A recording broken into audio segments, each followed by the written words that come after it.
حسینتا پر پر کدی کرتاتا بخمال کدی حسینتا پر پر کدی جانم صد قد گلگلی مرا قلندر کدی جانم صد قد گلگلی مرا قلندر کدی خونه در لبی جوی بار صد قد میشم ای نگار خونه در لبی جوی بار صد قد میشم ای نگار مرا ملامت کدی ممردم در غمات مرا ملامت کدی ممردم در غمات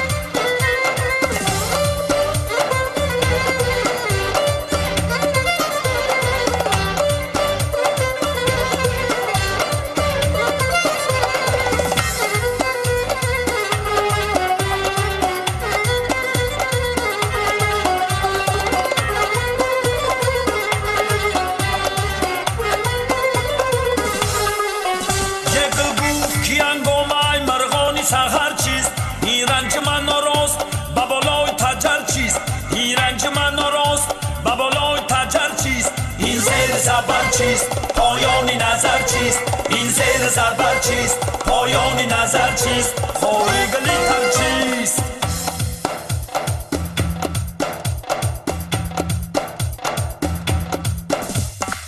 کرتاتا بخمال کدی حسینتا پر پر کدی کرتاتا بخمال کدی حسینتا پر پر کدی جانم صد قد گلگلی مرا قلندر کدی جانم صد قد گلگلی مرا قلندر کدی خونه در لبی جوی بار صد قد میشم ای نگار خونه در لبی جوی بار صد قد میشم ای نگار مرا ملامت کدی ممردم در غمات مرا ملامت کدی ممردم در غمات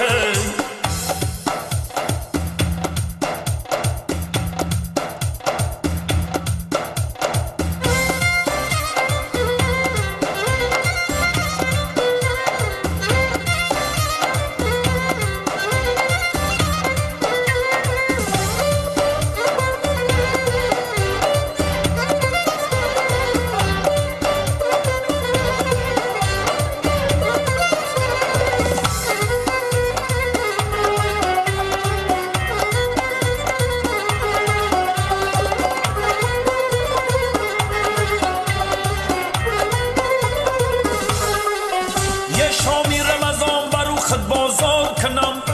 ما تکیه به دکان تیار کنم سمبوسه بته به من از روی کرم یه با کلچه روی من افطار کنم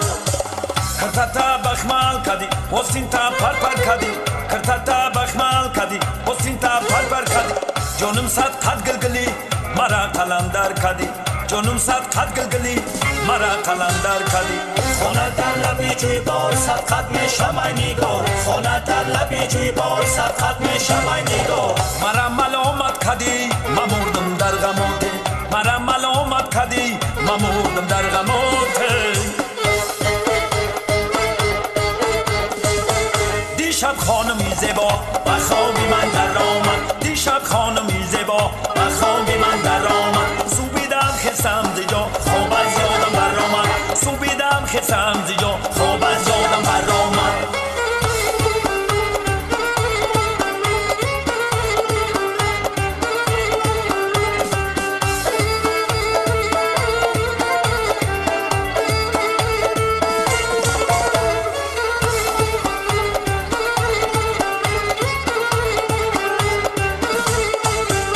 بیا گیردی تو گردم دعاگوی تو گردم بیا گیردی تو گردم دعاگوی تو گردم سیمن باشی الهی باقی بسم الله سیمن باشی الهی باقی بسم الله دیشب خانمی زیبا و خوابی من در آمد دیشب خانمی زیبا و خوابی من در آمد سوبیدم خستم زیجا خواب از یادم بر آمد سوبیدم خستم زیجا خواب از یادم بر آمد دیشب خانمی زیبا و خوابی من در آمد سوبیدم خستم